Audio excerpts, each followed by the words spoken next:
Hello guys, welcome back to the channel. This is a quick video.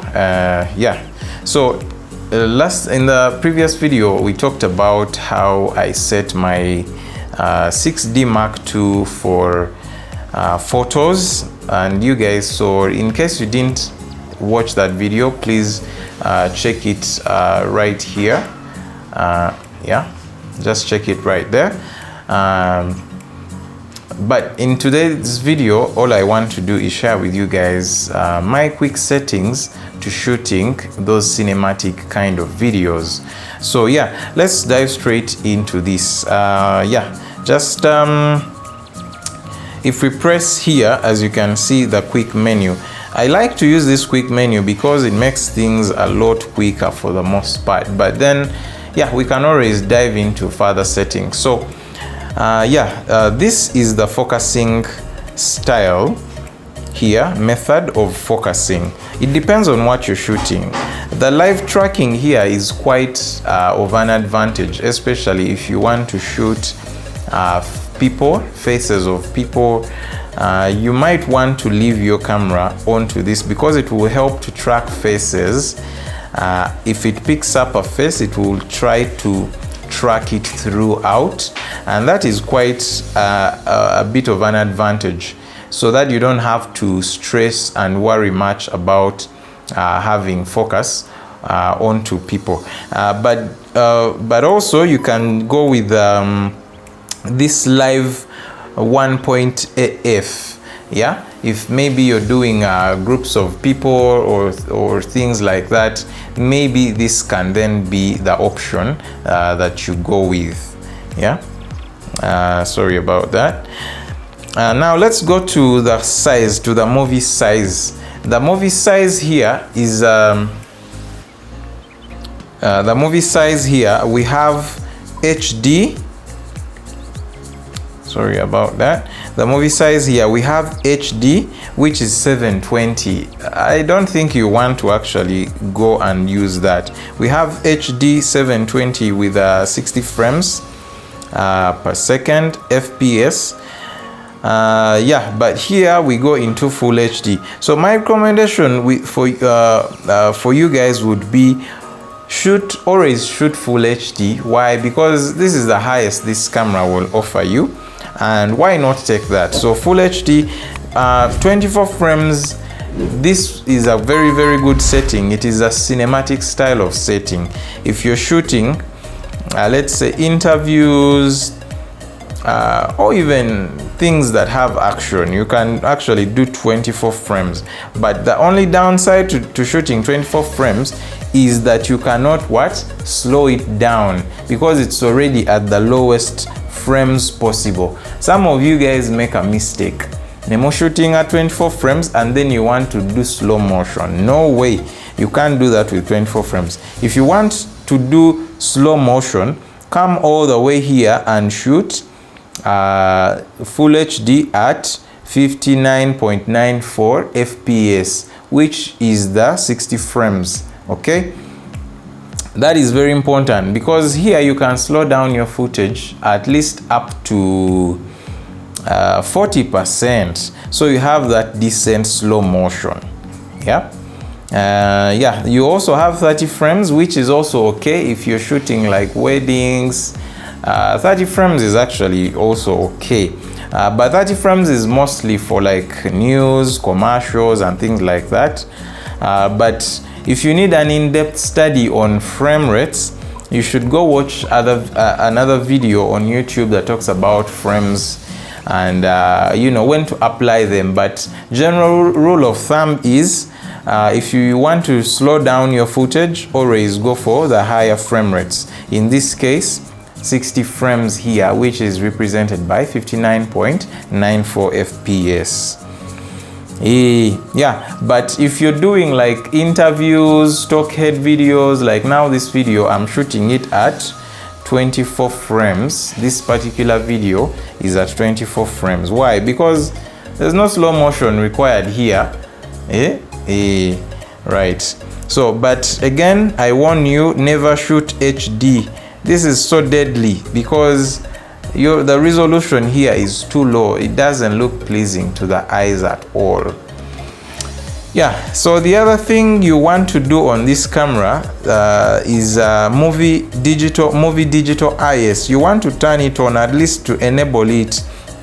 The downside to this is that it will crop in your footage, but it helps to keep you stable, especially if you do not have a stabilized lens on the camera. This will be a huge benefit for you. When you do enhanced, it will crop in your footage even further, or crop in your sensor even further. When I say cropping in, for example, this, you see I'm bringing this closer to the camera, it is cropped in. So when you have it when you have movie digital IS off, yeah, it gives you a wider frame, the full frame actually. When you say enable, it crops in a tiny bit. When you say enhanced, it will crop further. It crops in further just to give you more stability of your footage, but sometimes it doesn't look so good. So maybe you can just leave it at enabled, yeah, the default enabled here. But if you're using a gimbal, this is a very important tip. If you're using a gimbal, please turn this off so that your camera doesn't also fight the gimbal kind of movement, yeah, because you might end up with jittery shots instead of having smooth shots.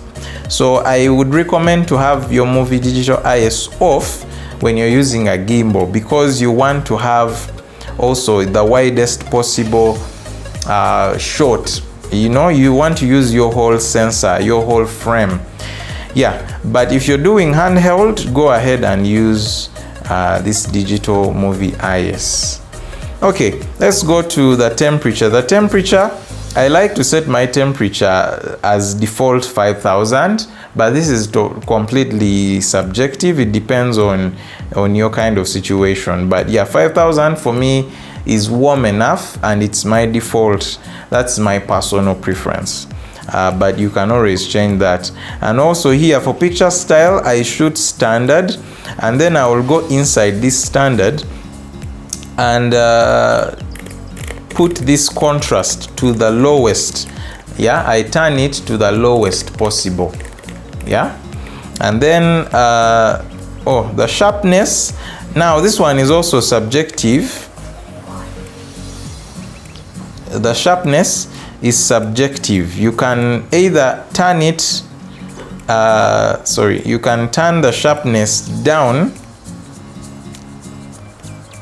yeah, the sharpness strength down a tiny bit. That is really dependent on your style, but you can turn it down because you can always add sharpness in your by the way, this is for video, not for photos. So I can turn down this strength actually a bit for me to have more dynamic range. Dynamic range here, because by the way, you guys, this camera does not have those log profiles like C-log, yeah, that the newer cameras have. So you have to be you have to create your own flat profile in here. So when you're shooting the saturation, this would really depend on what you're looking for, but you can as well turn down the saturation just a tiny bit, maybe like let's see, 2 stops. Yeah, the color tone, this one, don't tamper with it, just leave it normal, because this is then the actual this color tone is what gives Canon its what's the word? This is like Canon's default color science, if I may just borrow that word. The color science of Canon evolves around these kind of settings. So if you overly tamper with them, then you might get issues. Yeah, so do not tamper with this color tone, just leave it the way it is as default. but if you want to try out, you can, you know, tweak it around and see what it gives you. Yeah, otherwise those are pretty much the settings that I would use for my my video settings for Canon. Yeah, maybe this grid display, you can turn it on. It helps you with composition. Yeah, yeah, I feel like those are the settings that I would actually work with. Right, so guys, thank you so much for sticking to the end of this video. I hope you've learned something from it. If you have any further comments or questions, please feel free to share them in the comment section below. Yeah, but thanks so much for watching. I'll be seeing you guys in the next video. Remember to keep creating, and yeah, you can use any tool that you have to make amazing content. Thank you, and see you in the next one. Bye.